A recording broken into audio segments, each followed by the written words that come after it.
तो वर्तमान आम देखिले फॉन्ट फॉन्ट पर नेक्स्ट आम अलाइनमेंट भागटा कवर करवा।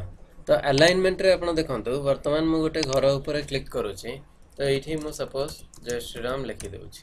वर्तमान देखंतु गोटे घर रे लेखा हैला मु चाहूची 10टा घर रे एका लेखाटा पडू। तो यार गोटे शॉर्टकट आपण देखंतु एठू क्लिक करिके आपण ए जाई ड्रैग कर देबे। तो कंप्यूटर रे कंट्रोल डी मारिबे कीबोर्ड रे आपण देखंतु एठू ए घर जाई ऑटोमेटिकली एका लेखाटा कॉपी हो गला। तो वर्तमान एते करियार उद्देश्य होची मु सबु कमांड्स को गोटे गोटे घर रे करिकि देखेबी। तो प्रथम घर रे आपनकर अलाइनमेंट वर्तमान आमे लेफ्ट ऊपर क्लिक करूचे। तो एटा वर्तमान लेफ्ट अलाइनमेंट अछि। मु सेकंड घर ऊपर क्लिक करिले एटी मु सेंटर ऊपर क्लिक कर देली। वर्तमान देखंतु सेल साइज ता यदि बड़ हेई थांती ताहले आपनकर एठू एई पर्यंतर सेंटर एरिया एटा। तो एटा होंती सेंटर अलाइनमेंट।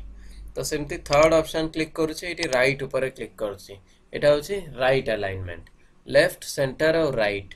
वर्तमान तापर आसुची टॉप सेंटर और बॉटम। तो एटा कोन घर रो साइज एतिकी छोटो थिले आपण जानि परिबेनी। वर्तमान मु रो रो साइज ता एते बड़ कर दोची।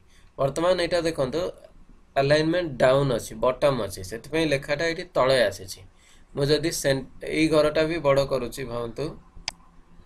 तो यही सेल ऊपर क्लिक करके एठी मु क्लिक करूची। देखंतु आपनकर रो हिसाब रे आपनकर अलाइनमेंट एठी सेंटर रे आसिला। सो तापर थर्ड टाको भी हमें ट्राई करिवा। एई घरटा बड़ करूची। तो एठी मु टॉप ऊपर क्लिक करूची।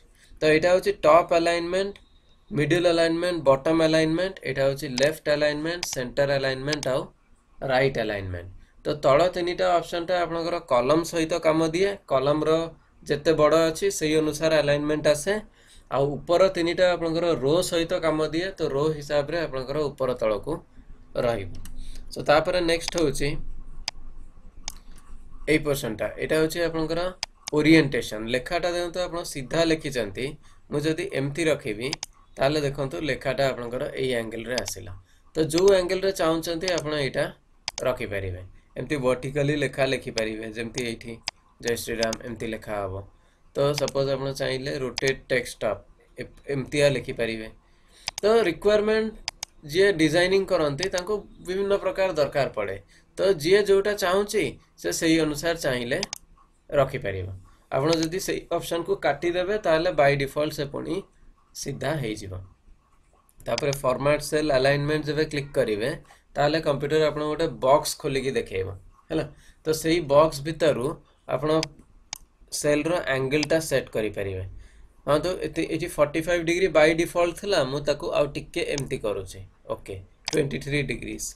तो आपण देखंतु कंप्यूटर एटा 23 डिग्रीज रे देला। तो आपण एटी फॉर्मेट सेल ऑफ कर दियंतु। एटी हमें 0 डिग्री दे देबा। ओके तो बाय डिफॉल्ट आपनकर पळे आसिला। तो एटा होची दिस वन। सो तापर होची इंडेंट। इंडेंट माने कौन होची देखंतु भांतु एठी जय श्रीराम जो लेखा हेची एटा बॉर्डर को पूरा लागिकी लेखा हेची। माने सपोज मु वर्तमान जदी आकु गोटे बॉर्डरिंग देबी ताले बॉर्डर रो गार आ जे रो लेखा दीटा पूरा पाखा पाखी आसे मिसी जीवो। तो सेति पई कोन हुए एठी अलाइनमेंट रे मु एठी इंक्रीज इंडेंट कर दोची। देखंतु कंप्यूटर ऑटोमेटिकली माने मते एठी क्लिक करी स्पेस बार दबा पई पड़लानी। कंप्यूटर ऑटोमेटिकली मार्जिन टाकू गोटे इंडेंट आगो को नै आसिला। एटा सेम जेंते हमें गोटे खातार लिखिला बेले पूरा कणरू लिखते कि लिखते टिके जगह छाड़ी लिखती लेफ्ट रु टिके राइट रु टिके जगहटा छाड़ती। तो सही अनुसार आम ये इंक्रीज इंडेंट डिक्रीज इंडेंट कर।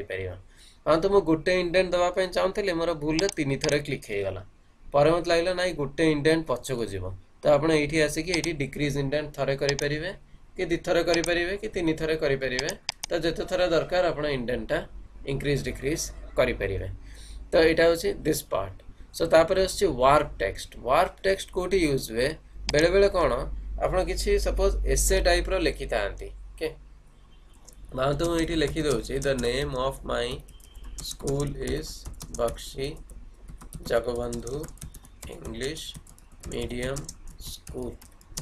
The name of my college is Bakshi Jagabandhu Bidyadhar college. It is situated in Bhubaneswar.